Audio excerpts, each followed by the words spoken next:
Okay, we're going to find the equation of a line in the slope-intercept form that contains the point -3, 1 and 7, 3. So be sure you remember we need to get the slope and then use the point slope form. And then at the end, we will get the y by itself so we can get the slope-intercept form. So first, here we have the 2 points. And let's just go right here and label this is x1 and this is y1. And this right here, I will label it as x2 and y2. And we can start, all right? So first, be sure you get the slope, which is m. And you have to remember the formula, which it says we have to have the y2. Remember, the y's are on the top. We have the y2 minus y1 over x2 minus x1. That's the slope formula. And now we just have to plug in values. y2 is 3. So here we have 3 on the top right here. And then we minus, this minus is from the formula. Minus y1. y1 is 1. So we have 3 minus 1. And we divide with over, right? And then the x2 is the 7 right here. So we'll put down 7. And we bring down the minus from the formula. x1 is -3, right? So x1, I will write it down -3 right here. And now we just have to work this out. Let's do the top first. This is 3 minus 1, which is 2. Over, this is what? 7. Negative becomes positive, right? So this right here on the bottom is technically becomes 7 plus 3, right? 7 plus 3 on the bottom. And if you work this out, 7 plus 3 is 10. At the end, you simplify this. 2 over 10 is 1 over 5. And this right here is the slope, okay?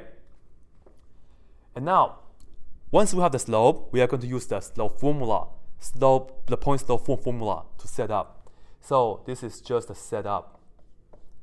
So the formula is y minus y1 equals to m times x minus x1, the point slope form. And just plug in values and then we'll solve this, all right? Okay, so here we have y minus y1 is 1 equal m, which is 1 over 5. So just put this down right here. And we open the parentheses, we have the x, and we have the minus, and the x1 is -3. So be sure you open the parentheses, and then you just put down -3 right here. And the reason that we use the parentheses is because we are minusing this -3. And right here, we just have to work this out. Minus becomes positive when you multiply them, right? So this is y minus 1 equal to 1 over 5. I'm just working on this part right here. So I still keep the parentheses on the outside.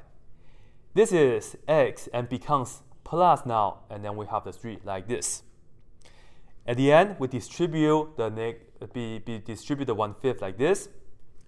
And we have y minus 1. And we see that this is 1 over 5 times x. That's 1 over 5x. And we do 1 over 5 times 3.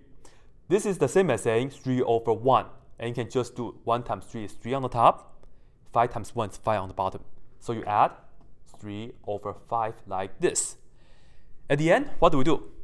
This is y minus 1. So we just have to add 1 here and line out the number. You add 1 here so that this and that will be cancelled.